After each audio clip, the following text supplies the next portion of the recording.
Welcome to you all. I'll be discussing about lumbar transforaminal epidural injection. We have published a chapter on this topic in the Atlas of Interventional Pain Management Procedures, a stepwise approach, which has just been released. In addition to the lumbar transforaminal epidural steroid injection, we have also published how to do the transforaminal epidural injection in difficult cases or challenging cases. Also, we have separately published a chapter in the same book on S1 nerve root block and challenges that can be faced and how to overcome those challenges. So please do have a look if you wish to. There are other chapters as well which I have published in this book. You may have to look at the contents. So I'm Sanjeeva Gupta. I'm a consultant in pain medicine at the Bradford Teaching Hospitals. I also practice at Nuffield Hospital Leeds, Spine Hospital Leeds, and Yorkshire Clinic in Bingley.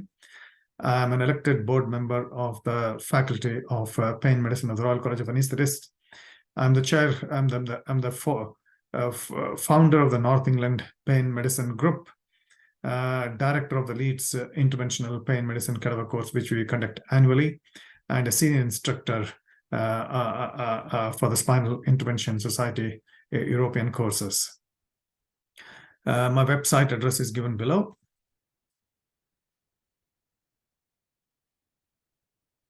This is the atlas which I'm talking about.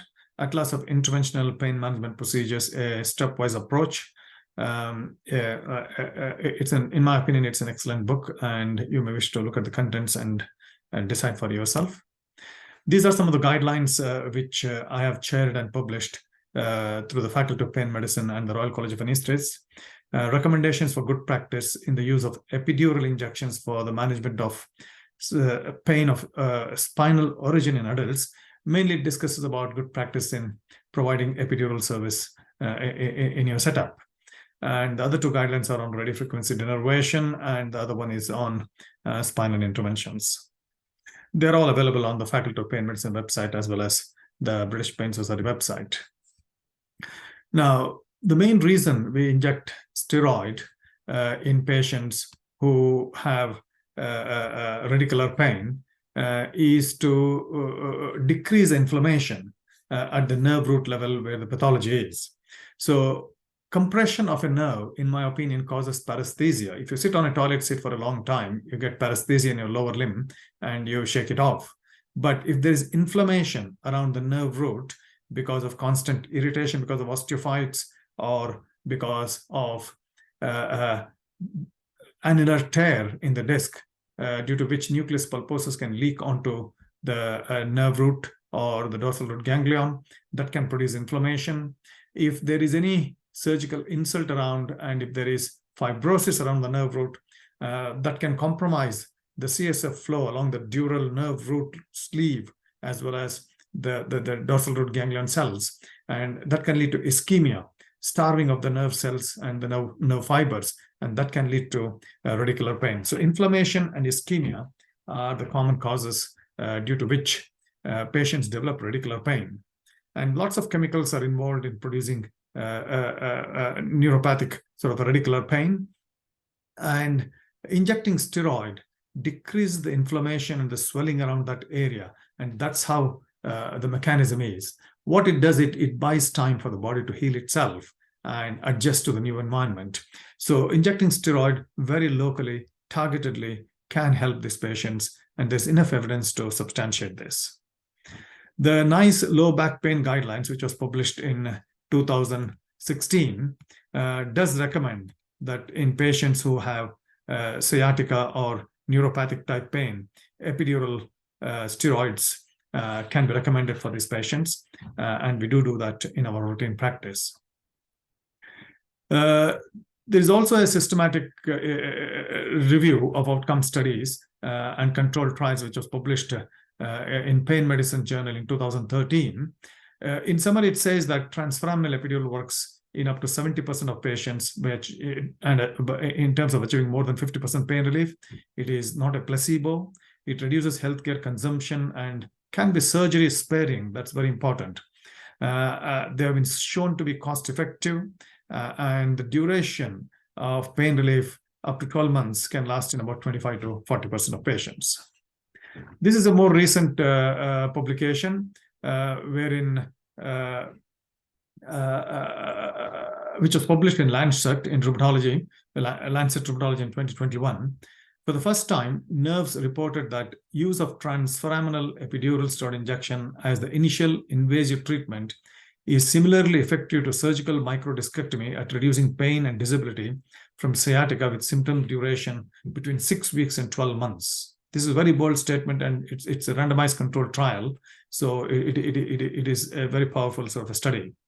Given the safety of transforaminal epidural steroid injections, along with the unlikely cost effectiveness of surgery as a first invasive treatment, we recommend that treating physicians strongly consider the use of transforaminal epidural as a stepwise invasive treatment for sciatica without neurological deficit of up to 12 months duration.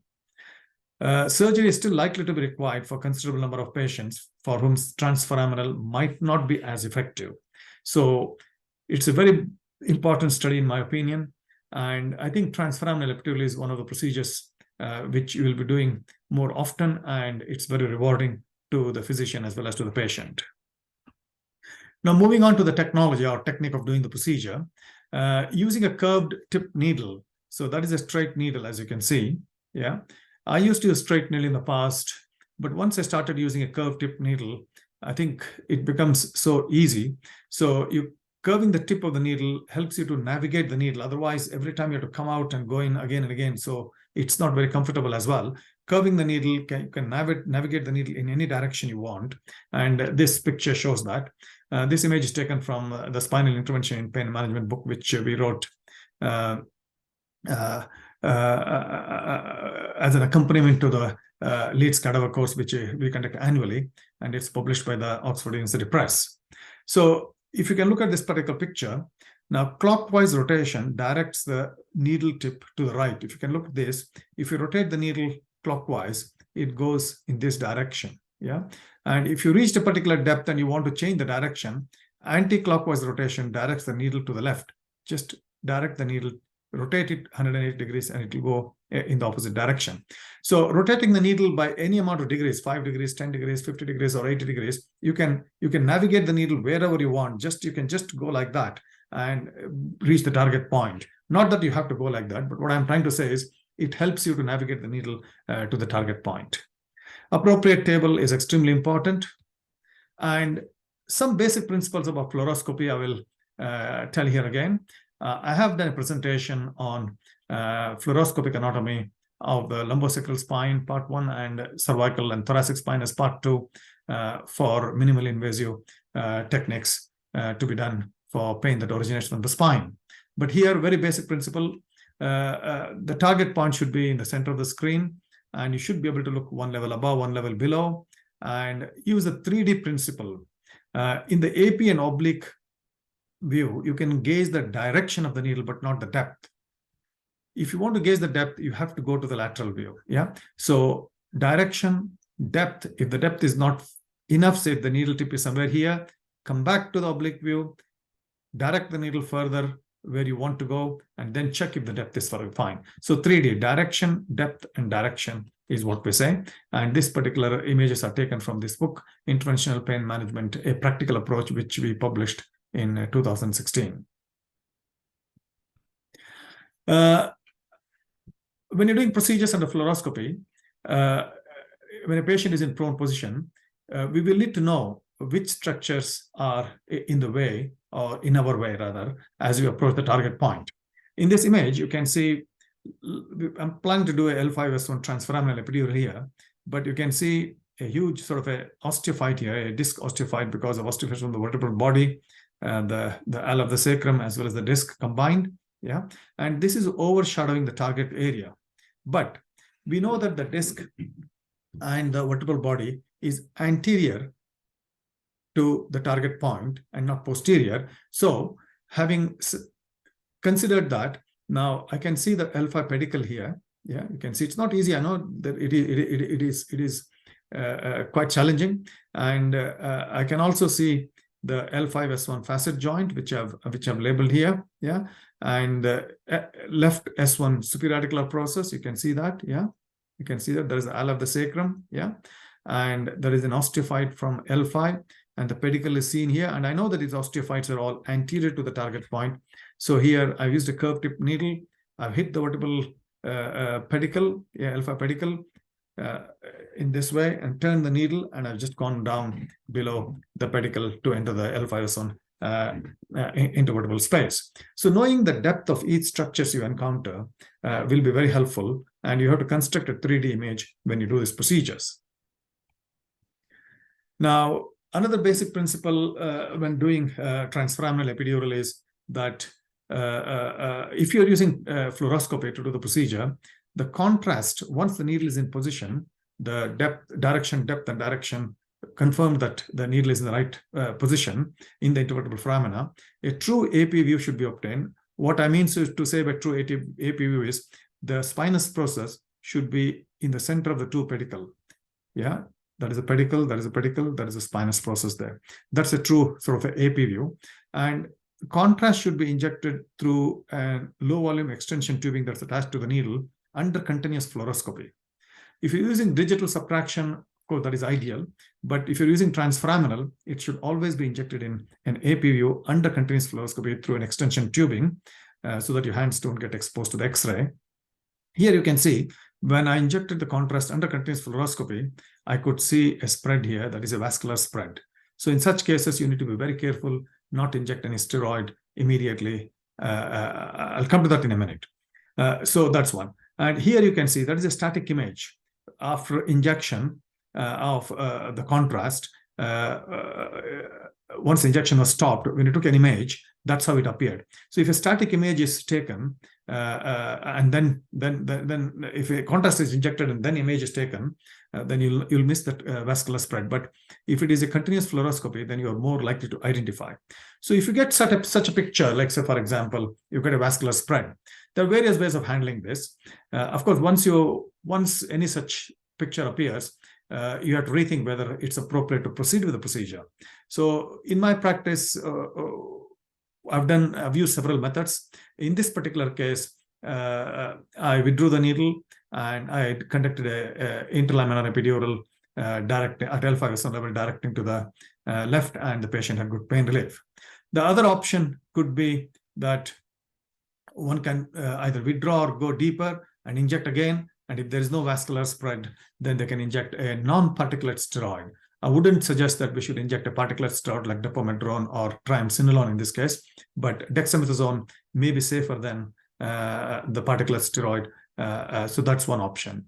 The other option is to consider caudal epidural injection if the pathology is lower down, and you can do that. So there are various ways of handling. Either you abandon the procedure and come back another day, or move the needle deeper or superficial and confirm that the vascular spread has not occurring anymore, and then inject dexamethasone with local anesthetic.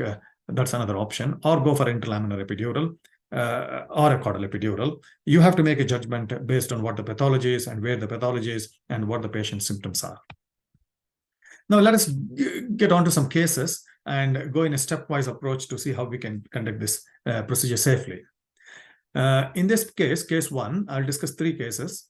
In this case, patient had right L5S1 nerve root irritation in the L4-5 and the L5S1 recess due to degenerative changes in the lumbar spine and disc bulge at L4-5 and L5S1 level, respectively, as shown in the MRI scan, which I'm going to show you a little later.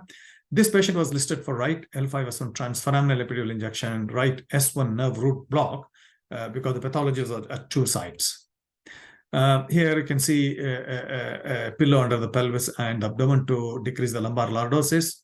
And once we get a AP view, now as I said earlier, a true AP view is the spinous process in the center of the 2 pedicle. You can see the spinous process in the center of the 2 pedicle. So once you obtain a true AP view, at the lower lumbar level, about 5 to 7 degrees of cephalic tilt will square the vertebral discs into vertebral discs.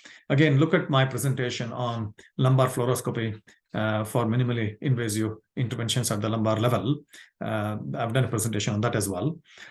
So once you get a proper picture. Identify the structures. That's the disc. That's the spinous process. As I said, L5 pedicle and the L5 vertebral body. Yeah. So again, L5 vertebral body, transverse process, inferior articular process, superior articular process, vertebral end plates, pedicles, lamina, spinous process, interlaminar space.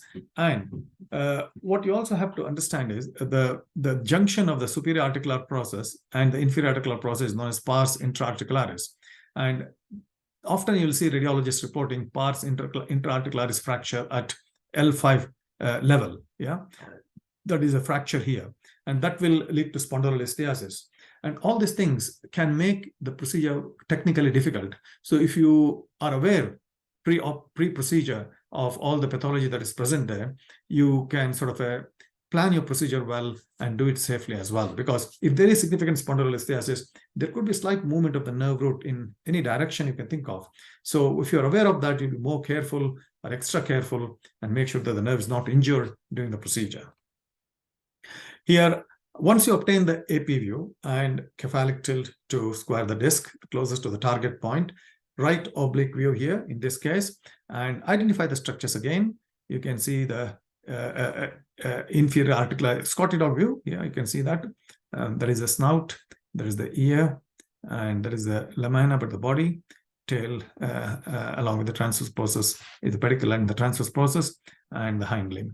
So once you identified the Scotty image, then look at the structures, inferior articular process, pars intra-articularis, as I said, the collar or the neck of the Scotty dog, pedicle here, transverse process, you can see that. Remember this is the iliac crest. So make sure that the iliac crest is not in your way when you do the lumbar procedures. Then mark with a marker, locate your point of skin entry, inject some local anesthetic. Now, when you're looking at that, you need to just be at the chin of the Scotty dog. Yeah. Now, that is the chin of the Scotty dog. Yeah.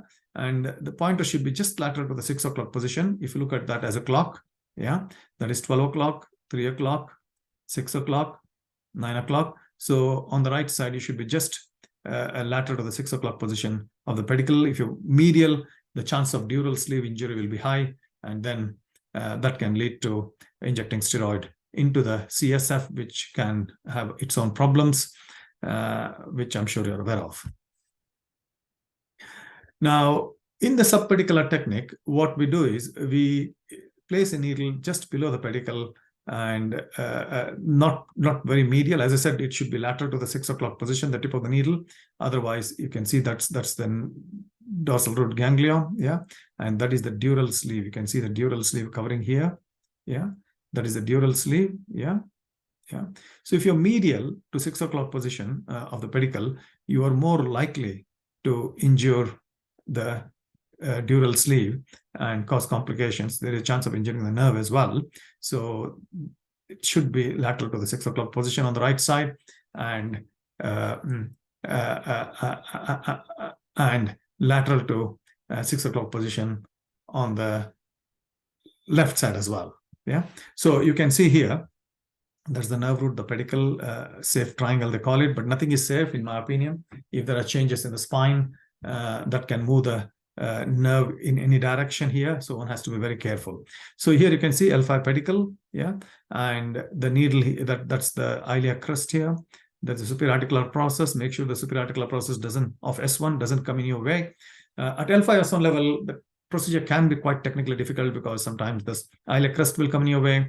Sometimes the superior articular process will be exactly where you want to go. So in such cases, go a bit more lateral and a bit more cephalic tilt to create a space at the chin of the Scotty dog. Yeah, you can see the Scotty dog here, and that's the chin of the Scotty dog. In this case, what I did was I used the needle, hit the pedicle, and once you hit the pedicle, just turn the needle and go down and go back again and hug the pedicle.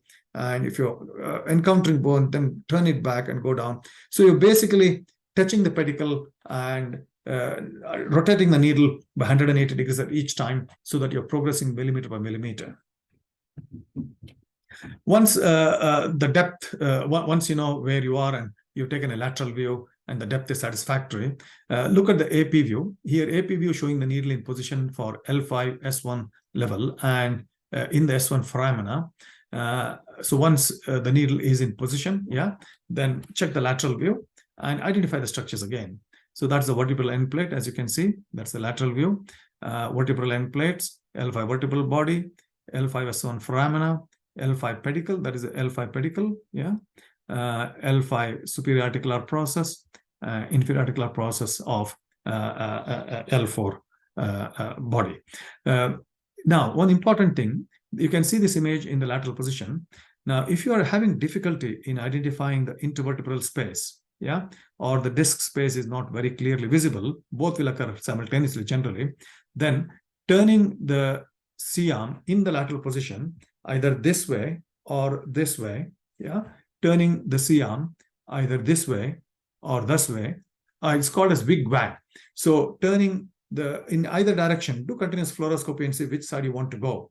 And doing a wig-wag sort of a movement of the C-arm in either direction, this side or that side, difficult to say which side, that will bring the discs and the intervertebral foramina into focus. So just remember that it's quite important, especially if patients have significant osteoporosis or significant lumbar spondylosis, spondylolisthesis. It can be quite difficult to identify the foramen and the disc. So wig-wag can be very helpful in such circumstances. Now, in my practice, I try my best to sort of compare the lateral fluoroscopic image with the T2 weighted MRI images to make sure that the levels are right. Now, in this case, the pathology is at L4-5 in the recess. It is compressing the L5 nerve root that comes out like this, and the L5 S1 disc is compressing the S1 nerve root that comes out like this. So now if I look at the lateral image and compare that to the sagittal T2 image, I can see that that is the S1 vertebra, and that is the S1 vertebra. I can see the shape of that, and my needle is S1 level. I can confirm that. Now look at the L5 vertebra here, and that's the shape of the L5 vertebra there, and my needle is exactly where it should be. When you are taking the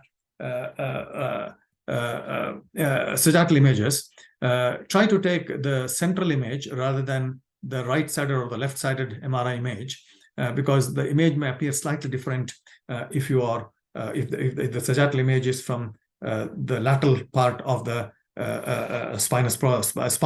So take the middle central image, because the image you're going to look here is more like a true AP type or true lateral image. So look at the sagittal images appropriately, and that should help you to confirm the site of the pathology and that the levels of the procedure that is being done is at the correct level. Now, transforaminal, in my opinion, is less forgiving than interlaminar. Interlaminar, generally, people tend to use a larger volume, so it spreads around. It's not targeted. It may or may not reach the target point. But transforaminal epidural, you're very precise. It's a very sort of a specific and precise injection. So it's less forgiving. So we need to get the levels correct, and we have to pay attention on that as well. Now, injecting contrast. I've injected contrast through extension tubing. You can see low volume extension tubing attached to the needle. You can see the contrast spreading below and medial to the pedicle and into the epidural space. Very nice spread, and along the L5 nerve root. Of course, I injected the contrast under continuous fluoroscopy. Now, here you can see the contrast is not going to the L5 S1 disc level, where there is a pathology which is compressing the S1 nerve root, and I've already placed the needle there. Now I've injected some local anesthetic and dexamethasone here. You can see the contrast spread along the place where you want to, but still it's not going down to the L5 S1 disc or along the S1 nerve root. So I've injected contrast along the S1 nerve root now. You can see the picture here. That is the S1 nerve root, and it's going towards the pathology, which is the L5 S1 disc, and along the S1 nerve root. Now, one important thing is, if when we inject contrast at the L5 S1 level, the contrast spreads nicely along the S1 as well, completely, then you don't need to inject anything along the S1 nerve root. You can just withdraw the needle and take it out. The reason I'm saying that is, the complications occur when we inject something. Of course, when the needle is placed, the complication can occur, no doubt about that. But If the spread is good from the L5 level going down to the S1 level, covering the area of the pathology, then in my practice, I wouldn't inject anything through the S1 needle. I'll just withdraw it. After injecting local anesthetic and steroid, you can see it is spreading very nicely. So the area of the pathology is nicely covered. Yeah. This is the final image to confirm that the steroid has reached the point. And I normally inject a mixture of local anesthetic and steroid. The reason I inject local anesthetic is that I do assess the patients immediately before they go home.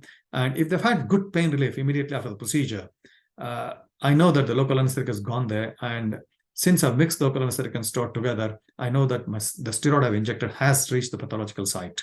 So that's the reason I inject it, the local anesthetic as well.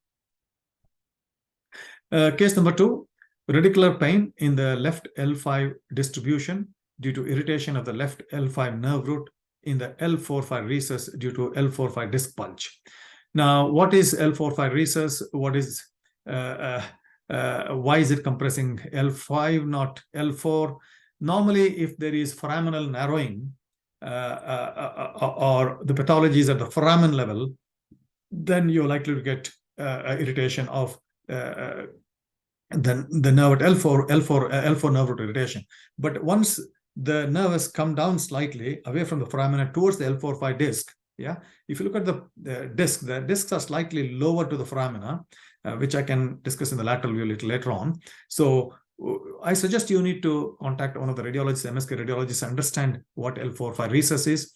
And it's always good to understand and be able to read the MRI scan images to some extent.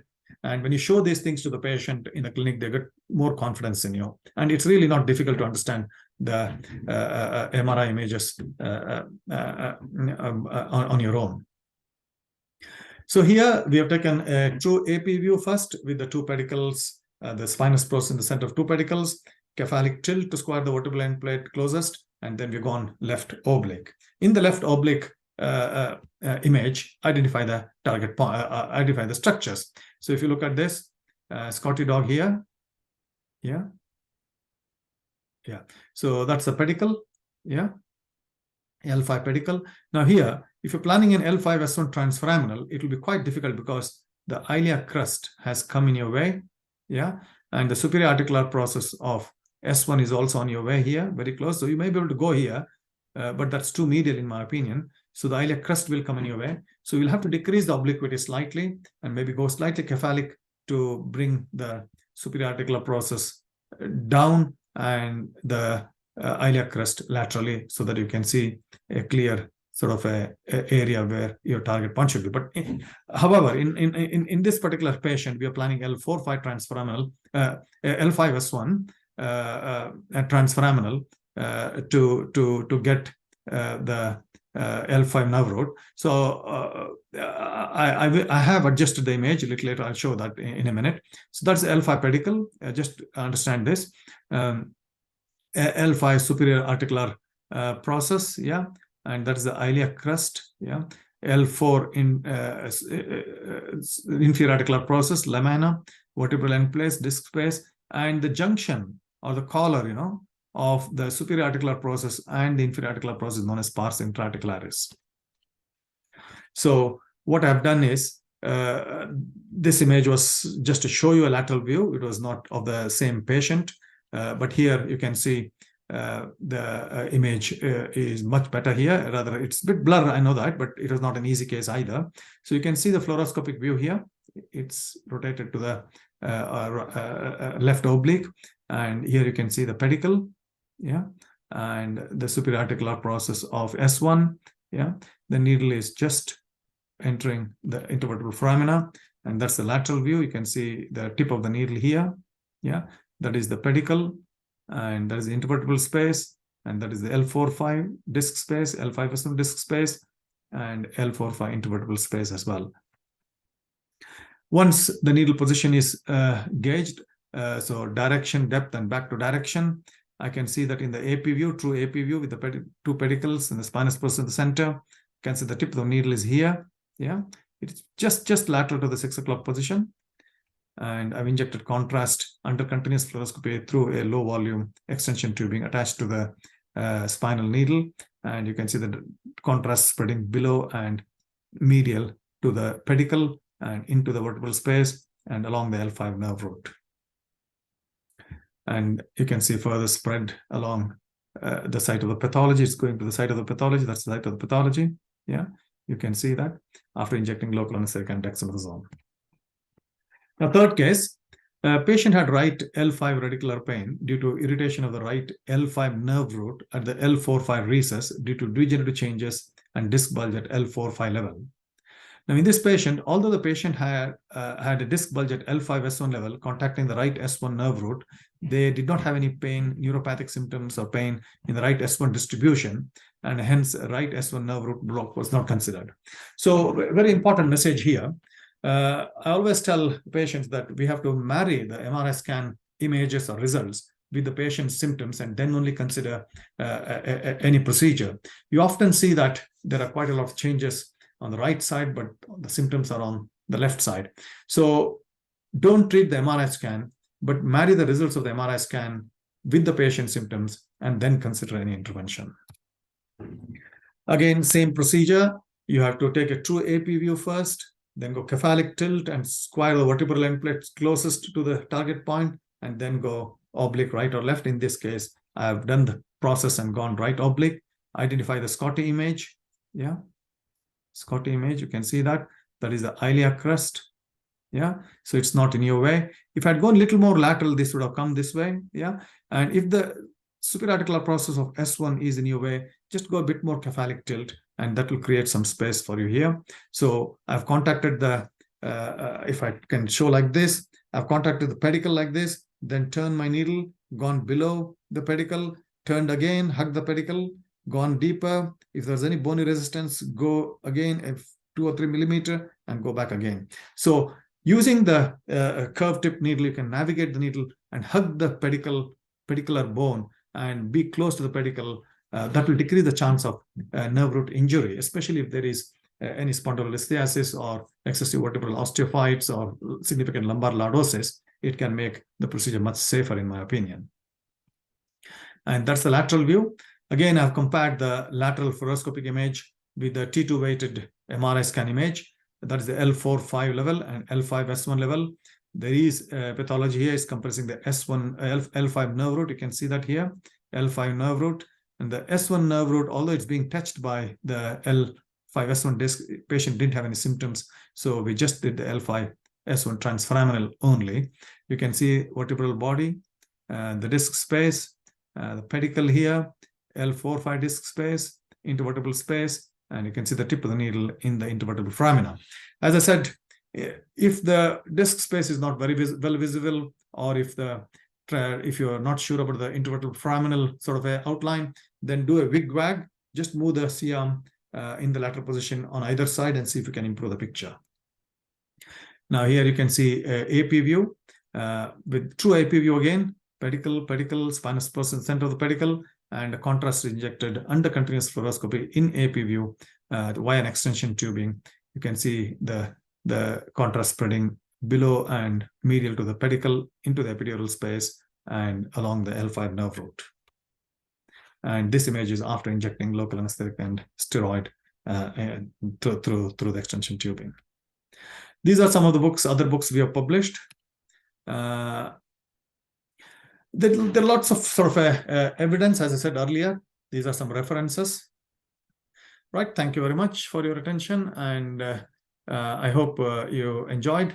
So in summary, what I think is it's important to get the fluoroscopic image, go in a systematic way through AP view, cephalic tilt, then oblique, then direction of the needle in AP or oblique view, then lateral view, get the depth of the needle. If it is not deep enough, back to the AP oblique view to direct the needle deeper, check again in lateral view, come back to AP view, and then inject contrast. If once the needle is in the right position, lateral to the 6 o'clock position, not too lateral, should be maybe between 5 and 6 o'clock position on the right side, and 6 and 7 o'clock position on the left side.